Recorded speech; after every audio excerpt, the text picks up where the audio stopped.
Bab 631. Tidak, kamu tidak mengerti.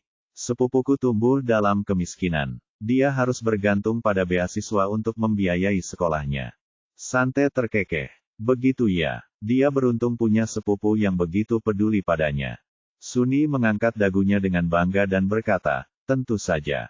Setengah jam kemudian, kita sudah sampai. Sante menunjuk gedung di depan mereka dengan dagunya. Suni langsung mengerutkan kening ketika melihat tanda, Eden International Spa Center. Aduh, sungguh menyebalkan, pikirnya. Dengan lantang ia berkata, maaf, tapi Anda pasti salah. Tempat yang ingin saya kunjungi adalah Eden International Private Club, bukan Spa Center. Sante tersenyum. Begitukah? Maaf, tapi saya hanya tahu Eden International yang satu ini. Suni terdiam. Lupakan saja. Aku naik taksi saja ke Eden International Private Club.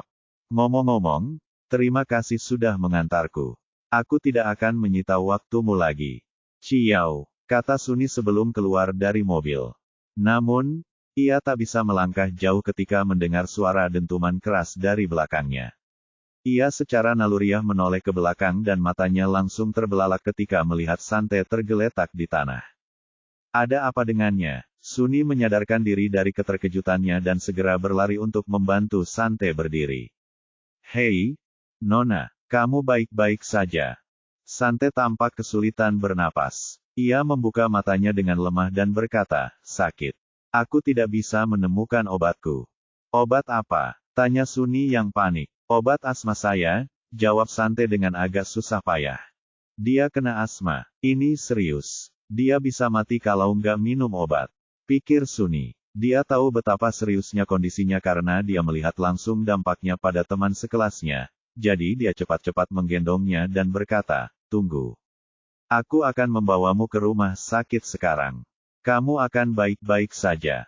Maaf merepotkanmu, nak. Terima kasih sudah melakukan ini. Kamu sebaiknya berhenti bicara sekarang atau keadaan akan menjadi lebih buruk. Suni menggendongnya ke mobil dan mendudukkannya di kursi penumpang. Ia kemudian masuk ke kursi pengemudi, menyalakan GPS, dan segera mengantarnya ke rumah sakit terdekat. Sementara itu, di sisi lain, Eden International Private Club adalah klub hiburan khusus anggota terbaik di dunia. Setiap anggota harus melalui proses peninjauan yang sangat ketat untuk mendapatkan nomor kode unik yang dapat mereka gunakan untuk masuk ke klub. Karnaval berhenti di depan pintu masuk dan petugas dengan hormat membukakan pintu agar Corin bisa berdiri. Ia menyamar dengan kostum dan topeng agar tidak ada yang tahu siapa dirinya. Dia menguap lelah.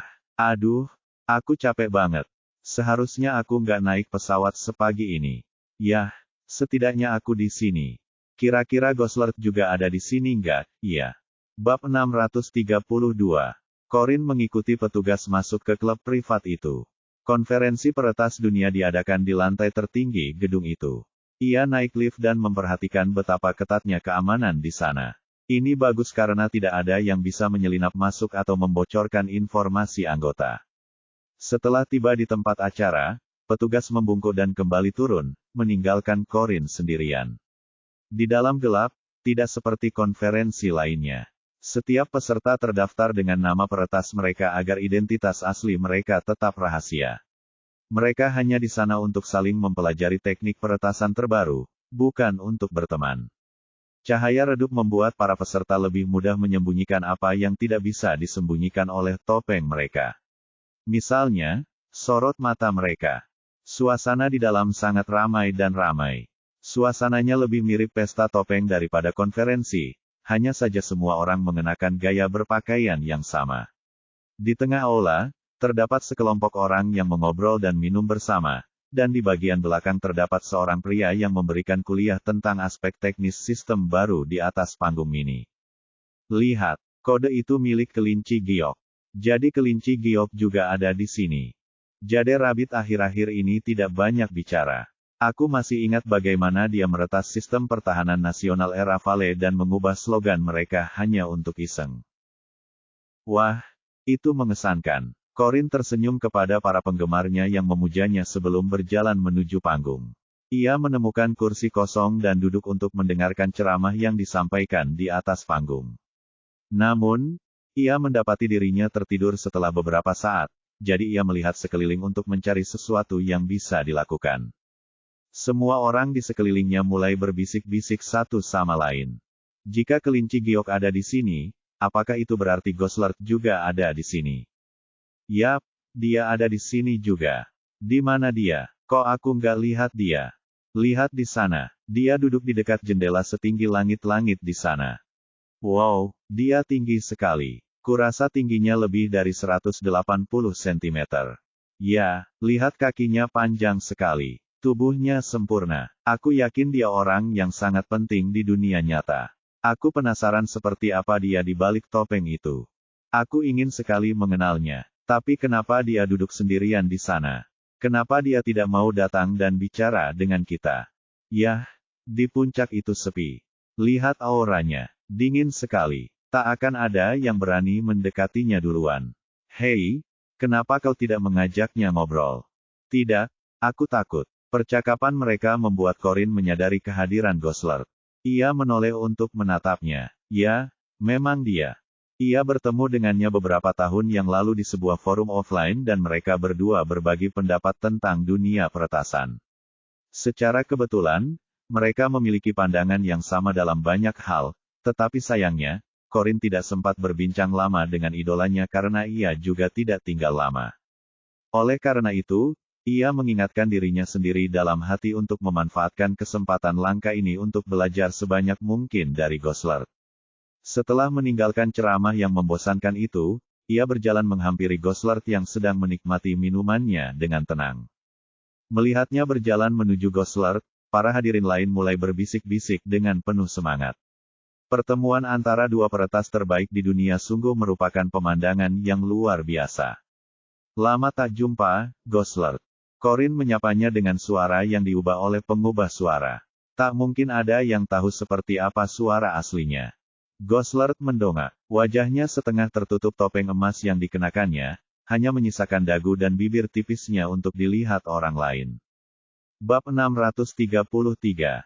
Gosler langsung tahu siapa Corin ketika melihat nomor kode anggota yang tertera di dadanya. Ia mengangguk dan berkata, "Iya. Halo." Suaranya diubah oleh pengubah suara agar terdengar seperti suara mekanis yang berat. Corin tersenyum. "Kenapa kamu minum sendirian di sini? Kamu seharusnya pergi ngobrol dengan orang lain." "Aku tidak tertarik melakukan itu," kata Gosler setelah menyesap anggurnya. Corin mengangguk dan berkata, "Benar. Aku juga tidak tertarik." Ia berjalan ke kursi di seberang tempat duduknya dan bertanya dengan sopan, "Bolehkah aku duduk denganmu?"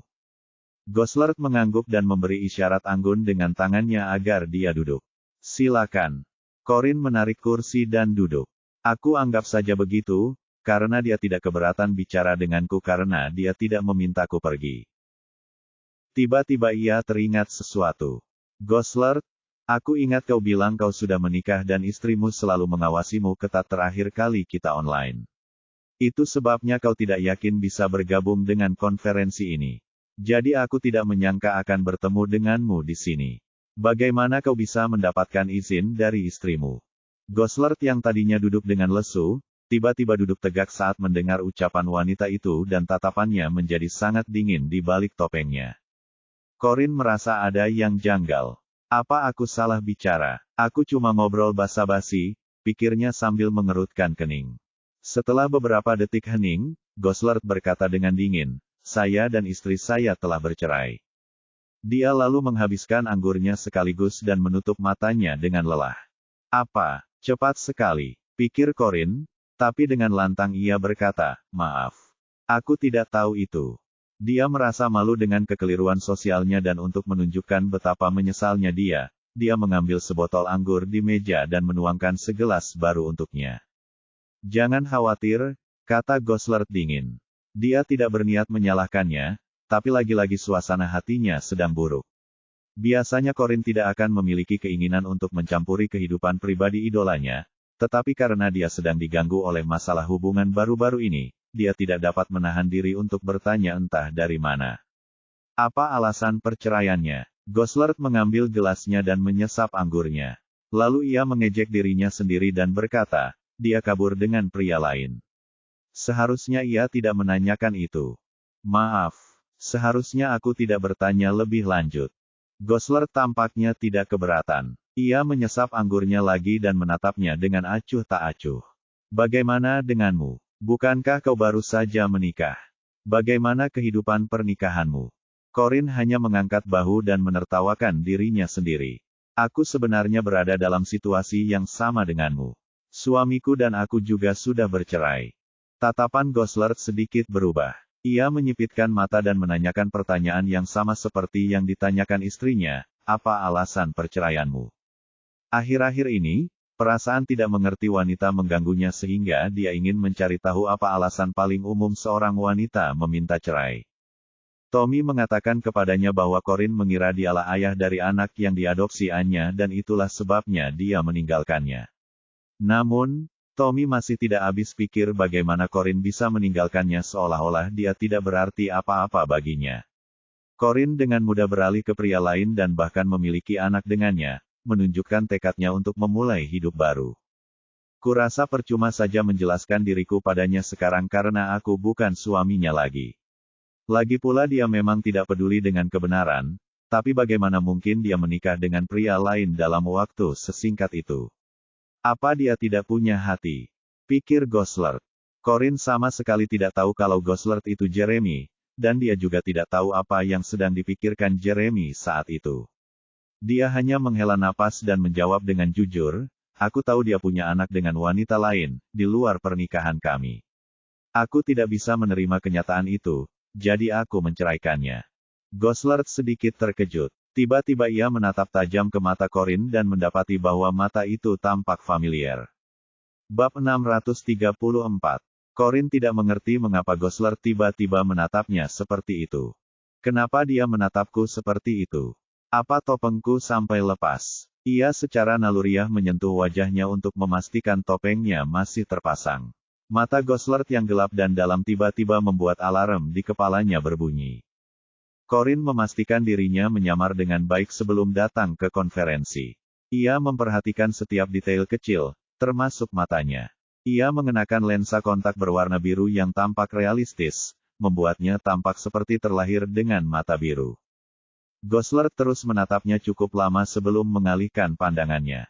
Sesaat, ia mengira mata Jade Rabbit mirip dengan mata Corin, tetapi setelah mengamati lebih dekat, ia menyadari warnanya berbeda. Aku terlalu banyak berpikir, bagaimana mungkin kelinci giok bisa sekecil itu? Setelah sadar kembali, ia mendesah acuh tak acuh. Lalu ia mengangkat gelasnya dan berkata, minumlah bersamaku. Corin juga ingin minum, tetapi ia merasa sebaiknya tidak melakukannya karena sedang hamil. Karena itu, ia menggelengkan kepala dan meminta maaf. Maaf, tapi saya tidak bisa minum karena alasan pribadi.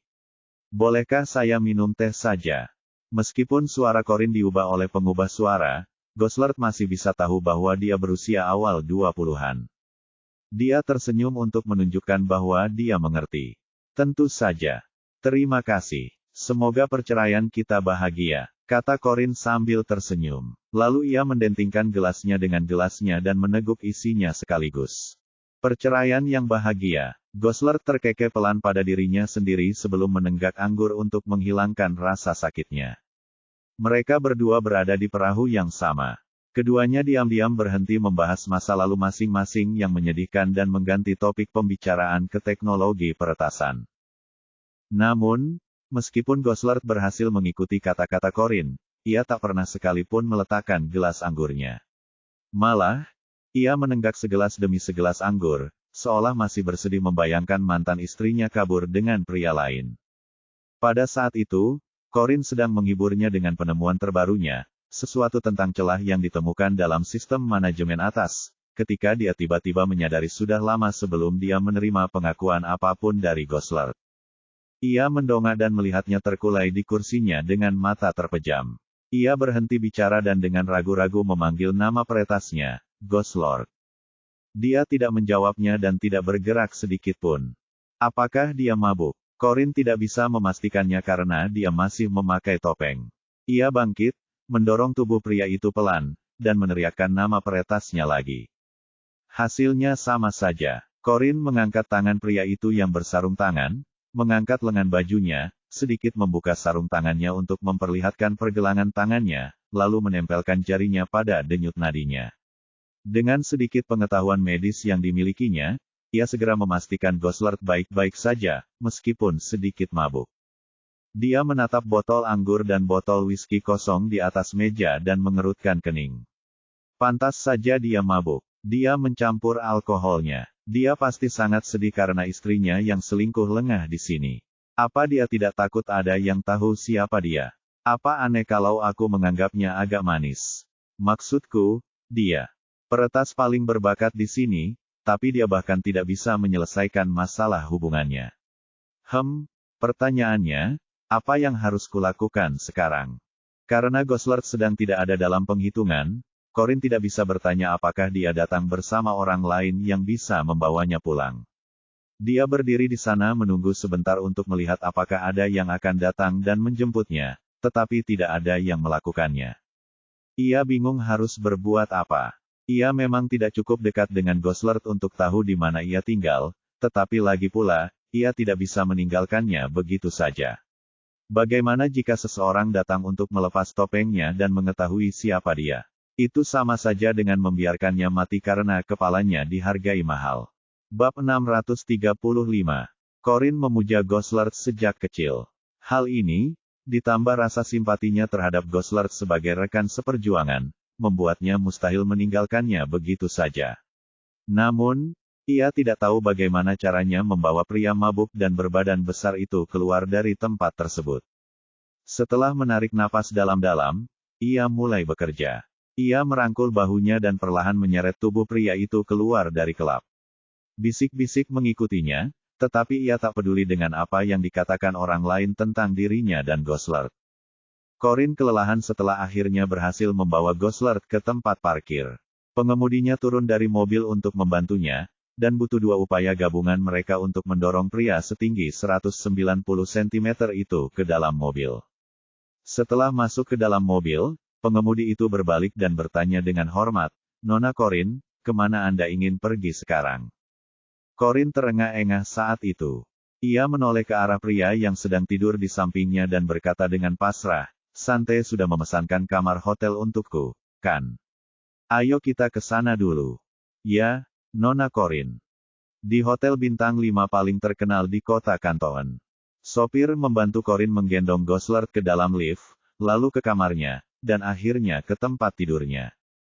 "Nona Corin, ada hal lain yang bisa saya bantu?" tanya sopir itu. "Tidak, itu saja. Terima kasih atas kerja kerasmu." Corin melambaikan tangannya untuk mempersilakan pengemudi itu pergi. Hanya dia dan Gosler yang tersisa di kamar. Ia menatap pria bertopeng mabuk di tempat tidur dan merasa bimbang. Secara logika, mereka tidak dekat, jadi sudah lebih dari cukup baginya untuk membawanya ke hotel. Ia seharusnya meninggalkannya sendirian dan menunggu di tempat lain sampai ia bangun dan pulang sendiri. Namun, ia khawatir pria itu akan tiba-tiba muntah. Ia memang minum banyak, dan ada kemungkinan ia tersedak muntahannya sendiri karena ia sangat mabuk. Jika itu terjadi, darahnya akan mengenai tangannya karena ia yang membawanya ke hotel. Akan lebih buruk lagi jika polisi terlibat karena identitas peretas mereka berdua akan terbongkar. Apa yang harus kulakukan? Kurasa aku harus menunggu di sini saja sampai dia bangun kalau terjadi apa-apa. Ia sedang memijat pelipisnya ketika sebuah pikiran tiba-tiba terlintas di benaknya. Ia berjalan perlahan ke tempat tidur dan menatap topeng di wajah Gosler seolah-olah sedang kesurupan. Lalu, sebelum ia sadar apa yang sedang dilakukannya, ia mengulurkan tangannya. "Aku diberi kesempatan ini oleh surga sendiri," pikir Corin. Ya, dia sedang berpikir untuk melepas topeng Gosler. Ini dia. Ini kesempatanku untuk mencari tahu siapa dia. Tiba-tiba teleponnya berdering. Momen itu telah berlalu. Ia mengeluarkan ponselnya dan melihat Sante meneleponnya. Ia berbalik dan berjalan agak jauh sebelum menjawab panggilan itu. "Ada apa, Sante?" "Bos, apakah Anda masih di Eden International?" "Tidak, aku sudah pergi beberapa saat yang lalu." Tidak ada yang menarik di konferensi tahun ini. Kalau begitu, bisakah kamu datang ke rumah sakit sebentar? Sunny terluka dan aku tidak tahu harus berbuat apa. Kata Sante, sebuah pengakuan ketidakberdayaan yang jarang terjadi. Corin mengerutkan kening. Apa yang terjadi? Di mana dia terluka? Bukankah sudah kubilang untuk tidak menyakitinya? Bab 636. Sante mendesah. Bukan kami, bos. Dia sendiri yang menabrak pintu kaca dan memecahkannya. Dokter bilang dia mengalami gegar otak ringan dan masih pingsan saat kita bicara. Sudut mulut Corin mulai berkedut. Sepertinya alasan Sunny masih hidup sampai sekarang adalah karena keluarganya melindunginya dengan sangat baik. Pantas saja Lukas selalu mengawasinya. Sunny memang terkesan mudah mati kalau tidak ada yang mengawasinya. Oke, aku mengerti situasinya sekarang. Awasi dia baik-baik dan pastikan dia tidak berlarian saat bangun. Aku akan segera ke rumah sakit. Jangan khawatir, bos. Kamu pasti bisa mengandalkanku. Setelah menutup telepon, Corin menoleh ke arah Gosler. Ia berubah pikiran. Tidak etis kalau aku melepas topengnya. Maksudku, dia tidak sadarkan diri dan ketakutan terbesar seorang peretas adalah orang lain mengetahui identitasnya. Ia memutuskan demi kepentingan terbaiknya untuk merahasiakan identitas Gosler karena bagaimanapun juga, dia idolanya. Aku harus pergi ke rumah sakit untuk melihat keadaan Sunny. Corin menghampiri Gosler untuk mencari ponselnya agar bisa memberitahu keluarganya untuk menjemputnya, tetapi ia tidak menemukan apapun. Setelah berpikir sejenak, ia meminta layanan kamar untuk membawakan obat anti mabuk. Ia menyuapi Gosler yang masih pingsan dan menunggu beberapa saat hingga obatnya bereaksi sebelum memeriksa denyut nadinya lagi untuk memastikan ia baik-baik saja. Seharusnya ia baik-baik saja, pikirnya sebelum meninggalkan ruangan. Ia memeriksakan diri ke kamar lain di lantai lain. Di sana, ia menanggalkan pakaiannya, mandi, berganti pakaian biasa, dan bergegas ke rumah sakit.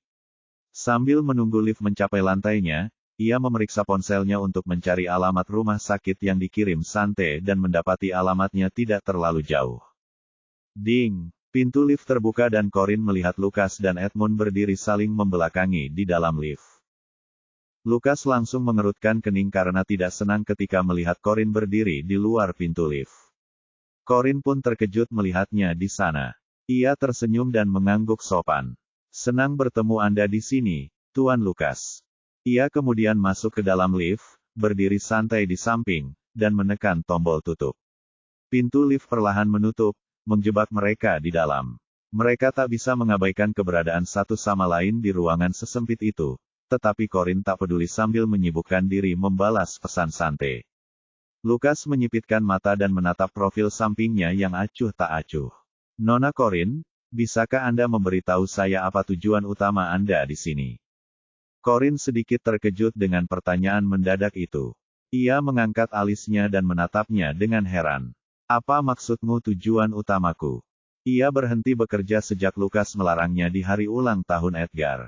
Di satu sisi, ia dipecat, dan di sisi lain, ia merasa tak ada gunanya terus bekerja di sana dan mempertaruhkan amarah Lukas karena akan semakin sulit menyelidiki hilangnya ibunya setelah Lukas menjadi sangat curiga padanya.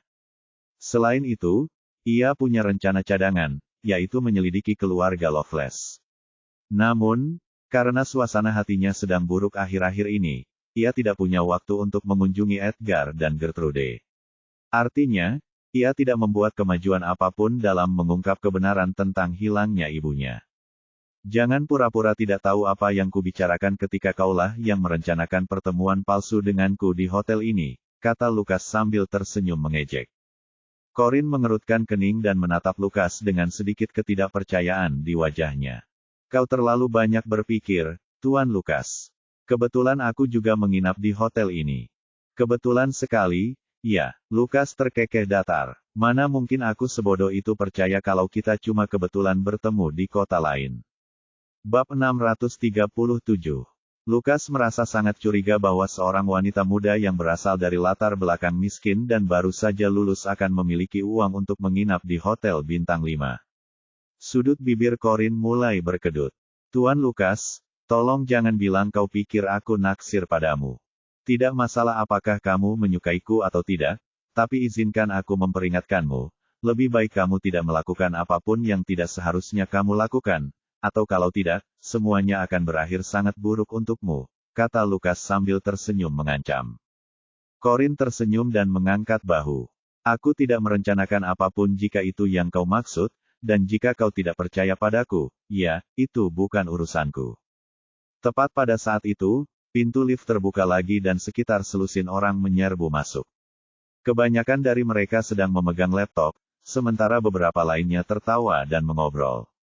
Mereka tampak sedang dalam perjalanan untuk menghadiri sebuah acara bersama. Corin tiba-tiba terdorong ke sudut paling dalam lift dan di tengah kesibukan, seseorang tak sengaja menginjak kakinya.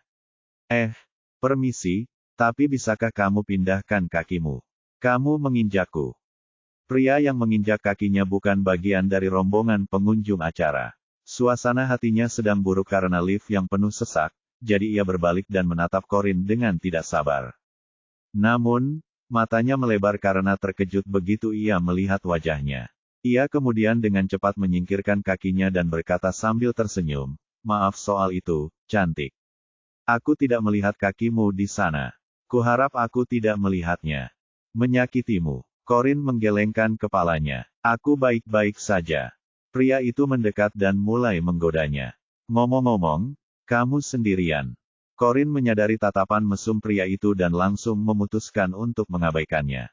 Ia berpura-pura sibuk dengan ponselnya, tetapi pria itu tak mau menyerah begitu saja. Pria itu semakin mendekat dan bertanya, "Kenapa kamu diam saja, cantik? Kamu di kamar yang mana? Mungkin aku bisa mampir kalau kamu bosan nanti." Corin tampak jijik dengan pria itu, tetapi ia tak punya tempat untuk lari atau bersembunyi di lift yang penuh sesak itu. Maka, dengan suara dinginnya, ia berkata, "Aku kesini bersama temanku." Pria itu tampak kecewa. "Oh, kalau begitu, bolehkah kita bertukar nomor telepon? Dengan begitu aku bisa mengajakmu makan malam." Corin bahkan tidak meliriknya sedikit pun saat dia berkata, "Tidak, terima kasih." Pria itu kembali menyunggingkan senyum mesum dan percaya diri sebelum bergerak lebih dekat lagi. "Hei, jangan begini. Takdir telah mempertemukan kita, jadi kita harus menghargainya." Wajah Corin memucat bagai guntur. Mengabaikannya, ia merapatkan tubuhnya ke dinding lift untuk menjauh. Ia pernah bertemu pria seperti ini sebelumnya dan tahu bahwa semakin ia berbicara dengannya, semakin besar kemungkinan pria itu akan berpikir ia punya kesempatan. Semua itu sungguh menjijikkan. Namun, pria itu tampak kesal karena diabaikan Corin. Harga dirinya tak mampu menahan pukulan itu, jadi ia memutuskan untuk mencari akal. Tiba-tiba, ia berteriak, "Hei, berhenti mendorongku." Meskipun tidak ada yang melakukannya. Lalu, ia terhuyung ke arah Corin dan meletakkan tangannya di kedua sisi dinding untuk menjebaknya di antara mereka. "Hei cantik, maaf. Tapi aku didorong oleh yang lain. Tapi jangan khawatir, aku akan melindungimu dari mereka," katanya dengan senyum palsu. Kata-katanya yang terdengar benar sangat kontras dengan perilakunya saat ia menekan tubuhnya ke tubuh Corin untuk memanfaatkannya. Corin geram dengan apa yang dilakukannya. Ia mengerutkan kening dengan jijik dan menggoyang-goyangkan pergelangan tangannya untuk mengendurkannya. "Tunggu dulu, Corin. Liftnya bisa rusak kalau aku memukulnya di sini. Kau akan punya kesempatan menghajar si mesum ini segera setelah kita semua keluar dari lift," katanya dalam hati. Namun, sebelum pintu lift terbuka, suara dingin dan dalam terdengar. "Menjauhlah darinya." Pria itu sedikit terkejut dengan gangguan tiba-tiba itu. Siapa yang bicara begitu? Kedengarannya seperti suara pria. Bab 638. Ku bilang, menjauhlah darinya. Terdengar suara berat itu lagi, kali ini lebih keras dari sebelumnya. Si cabul akhirnya menemukan sumber suara itu. Ia menoleh ke arah asalnya dan mendapati suara itu milik seorang pria tampan yang tingginya satu kepala lebih tinggi darinya. Untuk sesaat, ia kehilangan kepercayaan dirinya. Ini bukan urusanmu." Tak terlihat tanda-tanda kemarahan di wajah tampan Lukas. Ia dengan tenang menatap si cabul dan mengulangi 4 kata itu dengan nada netral, "Pergi. Jauh. Dari. Dia." Meskipun nadanya netral, Aura yang dipancarkan Lukas cukup mengancam hingga membuat bulu kuduk si cabul merinding. Semua orang menoleh ke arah mereka, menunggu bagaimana drama akan terungkap. Si cabul itu menjadi sedikit takut. Ia tahu Lukas adalah orang yang tidak seharusnya ia ganggu, tetapi egonya tidak mengizinkannya mempermalukan diri di depan semua orang. Karena itu, ia memutuskan untuk menantang Lukas. Siapa kau baginya? Kenapa aku harus mendengarkanmu? Itu bukan sesuatu yang perlu kamu ketahui. Yang harus kamu lakukan adalah menjauh darinya sekarang. Si cabul merasa sikapnya aneh. Apa mereka saling kenal? Kalau iya, kenapa mereka tidak berdiri bersama? Ini pasti berarti mereka tidak saling kenal. Dia melirik Corin, yang masih terkurung di antara lengannya, dan kesadaran langsung menyergapnya. Dia menyeringai dan berkata, "Hei, Bung, coba tebak kalau kamu mau merayu cewek ini juga." "Maaf, tapi kamu terlambat. Aku yang pertama kali melihatnya." Lukas tidak mengatakan apa-apa lagi. Sebaliknya, ia hanya menyipitkan matanya. Ah! Si cabul itu tiba-tiba menjerit kesakitan. Dilihat dari wajahnya yang meringis, dia pasti sangat kesakitan. Alasan dibalik perkembangan mendadak ini tak lain adalah Lukas. Baru saja, ia mencengkeram pergelangan tangan si cabul, memutarnya ke belakang, dan menariknya menjauh dari Corin. Rasa sakit menjalar ke seluruh tubuh si cabul, dan baru saat itulah ia bersedia menyerah. "Aduh, sakit, Bung. Tolong lepaskan aku dan kita bicarakan ini baik-baik. Tahu nggak, kamu boleh memilikinya." Dengan pergelangan tangan si cabul masih dalam genggamannya dan tanpa meliriknya sedikit pun, Lukas menoleh ke Corin dan memerintahkan, "Kemarilah dan berdiri di sampingku." Corin mengerjap beberapa kali sebelum menyelipkan diri di antara celah untuk berdiri di sampingnya. Meskipun hubungannya dengan Lukas tidak baik, ia akan memilih Lukas daripada si cabul itu kapan saja karena yang satu bermoral dan yang satunya tidak. "Aduh, kenapa liftnya lambat sekali? Kenapa kita belum sampai di lantai 1? Tanyanya tak kuasa menahan diri. Lukas menggunakan tangannya yang lain untuk mendorong Corin pelan ke belakang sehingga dia bisa bertindak sebagai tamengnya sebelum melepaskan si cabul itu. Begitu ia mendapatkan kembali kebebasannya, si cabul memijat pergelangan tangannya dan berkata tanpa rasa sesal, "Bung, apa kau perlu melakukan itu? Lagi pula kau kan tidak kenal gadis itu. Lagi pula, kau masih punya kesempatan dengannya jika dia memutuskan untuk menolakku. Kau tidak perlu memilih kekerasan." Lukas memandang rendah si cabul itu dan berpikir, pantas saja dia jomblo. Bahkan aku, sebagai laki-laki, tidak tahan dengan sikap misoginisnya. Dia tidak pantas disebut laki-laki. Ding! Pintu lift akhirnya terbuka. Karena merasa tidak sanggup lagi menyaksikan drama itu, kerumunan itu pun segera keluar dari lift dan mulai berdiskusi satu sama lain tentang apa yang mereka lihat dengan nada pelan.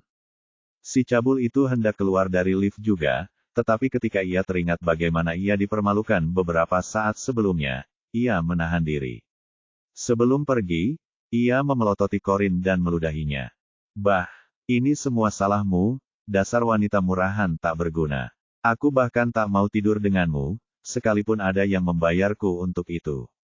Setelah berkata demikian, ia melangkah keluar dari lift dengan angkuh. Namun, sebelum ia melangkah jauh, lengannya tiba-tiba terpelintir ke belakang lagi. Kali ini, kekuatan tersebut menyebabkan bahunya terkilir. Bab 639. Si cabul itu mulai menangis kesakitan. "Aduh, Bung, apa yang kau lakukan? Kau akan mematahkan lenganku kalau tidak melepaskannya. Kenapa kau masih melakukan ini padahal aku sudah bilang kau boleh memiliki gadis itu? Lepaskan aku. Apa yang baru saja kau katakan?" Tanya Lukas tanpa emosi. Mata si cabul berubah gelisah karena rasa bersalah. "Lagi pula aku tidak sedang membicarakanmu." Lukas tidak berkata apa-apa. Malah, ia semakin menekan putarannya, membuat si cabul itu menjerit kesakitan. Maafkan aku. Seharusnya aku tidak mengatakan itu padanya. Seharusnya aku tidak mencoba memanfaatkannya. Ini semua salahku. Aku hanyalah sampah tak tahu malu." Lukas mendorong orang mesum itu ke tanah sebelum dengan santai menginjak lengannya, menyebabkan lengannya retak dan menjijikkan. Setelah itu, Dia memandangnya rendah seperti sampah dan berkata dengan dingin, menggoda dibangun di atas rasa hormat yang diberikan kepada pihak lain. Jadi, apa yang kamu lakukan itu bukan menggoda, melainkan pelecehan seksual. Ia lalu menjabat tangannya seolah-olah menyentuh sesuatu yang kotor sebelum keluar dari lift. Tentu saja, Edmund mengikutinya keluar, begitu pula Corin. Ia melangkahi lengan pria mesum yang patah itu, meninggalkannya yang harus berjuang keras memanjat sendiri. Si cabul memegangi lengannya yang patah dan menatap sosok-sosok yang menjauh dengan air mata mengalir di pipinya.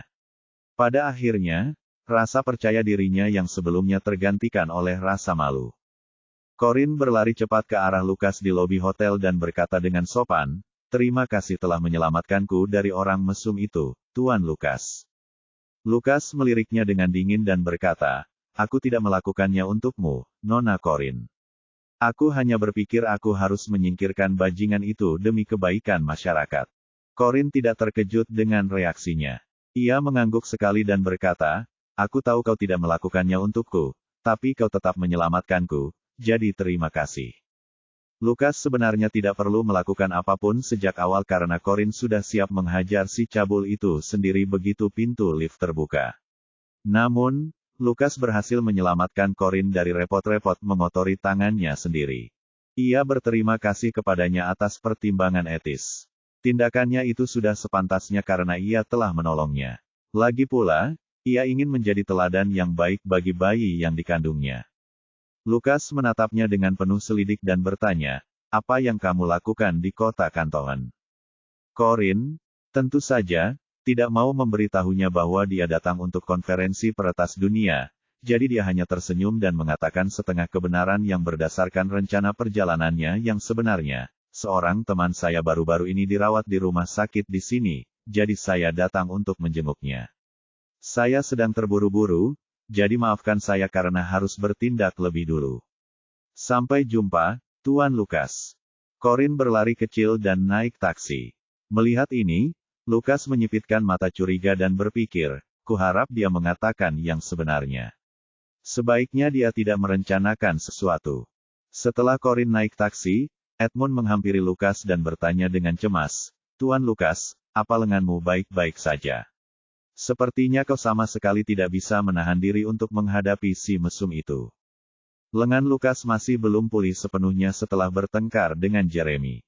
Alasan lengannya tidak digips adalah karena ia harus memeriksa proyek penting hari ini, jadi ia melepas gipsnya untuk sementara. "Kuharap lengannya tidak terluka lagi sekarang," pikir Edmund.